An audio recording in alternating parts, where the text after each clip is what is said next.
This is the Bahamas Tonight, the Northern Edition. Good evening, I'm Sabrina Brown. It's great to have you with us. Topping the news, members of the Royal Bahamas Police Force continuing to wage war on crime, but officials say the police remains challenged on many fronts. Tonight, the country's top cop is reporting a significant dent in crime in some critical areas, particularly the Northern Bahamas. Joan Davis-Roll reports. From major drug hauls to the cracking of a number of crime rings, members of the Royal Bahamas Police Force on Grand Bahama have been on the move, infiltrating crime havens and arresting not only criminals, but the criminal element.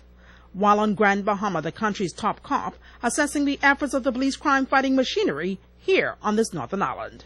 As a commander-in-chief of an organization, you have to be satisfied when you see your crime rate being driven down to minus 50%. Across the board, you have to be encouraged, and that is the situation with Grand Bahama. Yes, we're seeing some property crimes, people homes being broken into, and some things affecting cars, stealing from vehicle, etc. And you have the domestic issues. But in terms of severity, we've had a really good year in Grand Bahama, and in all of our family islands, all of the major ones, and all of the ones that people go to for fun.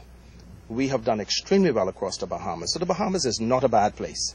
We have some challenges in our capital city, Nassau. And I'm telling you, with community support and with the support of NGOs and government corporations and all of the public safety agencies, we are making a difference. Despite the fact that the murder rate in the country now stands at 93 and criminals have intensified their networks, Greenslade says they are determined to win the fight against crime. The police commissioner noted, however, that with the advent of social media has come unprecedented attacks on the effectiveness of the police.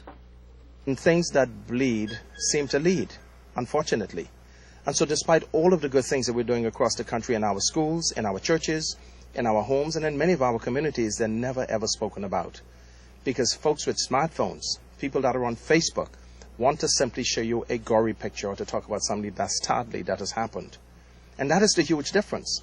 So it really sounds a little strange to people when you ask, Commissioner, how we're doing. And I says, we're doing quite well. Communities are supportive. We're finding lots of weapons. We're arresting lots of people. We're putting them where they belong before the courts, and they're being incarcerated. We're seeing successful conclusions to trials now in the magistrates' courts and in the Supreme Courts. The information is there for us to see. But we don't want to accept that because of the steady diet that we have fed of all that is negative, negative, negative. Joan Davis-Roll, ZNS Network News. The implementation of a value-added tax system in the Bahamas continues to be a topic of debate in many sectors. As the government works toward the July 1st, 2014 implementation date, a veteran trade union leader is now weighing in on the public discussion. During a press briefing on Grand Bahama today, President of the Bahamas Public Services Union, John Pinder, told members of the media that the BPSU is opposed to the introduction of a VAT system at this time. We recognize that payments aren't ready for it. The government has not really fashioned it properly. My view is our members, in particular the Bahamas Public Services Union members and persons who work in the public service, Bahamians at large and the middle class and low class area cannot afford another tax to be imposed on them at this time. There's some talk about VAT looking at 15% added to a person's bill once they're purchasing goods and services. When we review that whole situation, if the wholesaler has to pay 15%, and then the retailer has to pay 15%, then the consumer has to pay another 15%. In most cases, you're looking at items being increased as much as 30 to 45%. Pinder says the BPSU has recommendations on how the government can increase revenue without imposing additional taxes on the Bahamian people. The government needs to now make a decision and tax the web shop business. If they don't wish to legalize gambling and they're taxing the web shop business, in addition to that, they must step up trying to get the real property tax collected and brought to account in a more timely fashion in order for them to have the revenue at their disposal. And I believe it's important for them to even look at the tax structure as relates to real property tax. I believe those who can afford to drive a Mercedes will buy a Mercedes. So if you can afford to live in $1 million home, your taxes on the home should be more than somebody who only lives in a house that is valued at $500,000 or. Pender says the government could also consider implementing income tax. He says the Prime Minister is aware of the union's position on value-added tax, and he's appealing to the government to hold off on this decision. The Labour leader says if the government does not postpone the implementation of the VAT system, the BPSU will launch a nationwide protest. An executive of a national health organization on Grand Bahama today to meet with the minister responsible for Grand Bahama. This visit comes one day ahead of a medical symposium to be held at the Pelican Bay Resort. Joan Davis-Roll has that story. The first official visit by the chairman of the Caribbean Association of Clinic Microbiologist, Dr. Sheena Antoni-Colley, coming at a critical time in the development of healthcare on this northern island. Welcoming the health executive was the Minister of Grand Bahama, the Honorable Dr. Michael Darville.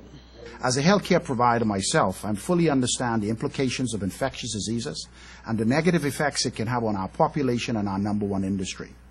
I am happy this year Grand Bahama Island was chosen as the location for this important symposium, and I'm certain that these regional microbiologists will share their country's perspective on antimicrobial resistance, and this knowledge can help us as a region develop policies to address antimicrobial resistance in our respective countries. Minister Darville noted that as this August body prepares for its annual symposium, it could help to provide the impetus needed to establish this island as a key player in medical tourism. This conference is just a reflection of our healthcare professionals interacting with other healthcare professionals and specialists in the region. So it's very good. Tomorrow I'll be there. I'll try to stay and try to get an update of what is really happening in the region and try to encourage them to use Grand Bahama as a place for conferences. We've been doing it very successfully for the last year, and we are very, very pleased, and we take it very seriously that any professional organization would come to Grand Bahama because there's many other destinations. So on behalf of all of us here in Grand Bahama, Dr. Colley, we would like to thank you and your organization for choosing Grand Bahama, and we will ensure that our hospitality is to the point that it will entice you to come back again. From one medical doctor to the other, Dr. Antoni-Colley says she is thrilled that Grand Bahama is hosting the conference. She welcomed the opportunity to share the organization's vision. This organization is a group of regional microbiologists and infectious disease specialists who come together annually to share their experiences, to educate about antimicrobial resistance and infectious diseases in our region that impact us all. We're happy to be here. We look forward to sharing this information with persons, the healthcare community in Grand Bahama as well too, and we hope to continue this collaboration with the Caribbean Association of Microbiologists, and hopefully it won't be our last time in Grand Bahama as well. Joan Davis-Roll, ZNS Network News. Stay with us. The Bahamas Tonight Northern Edition is coming right back.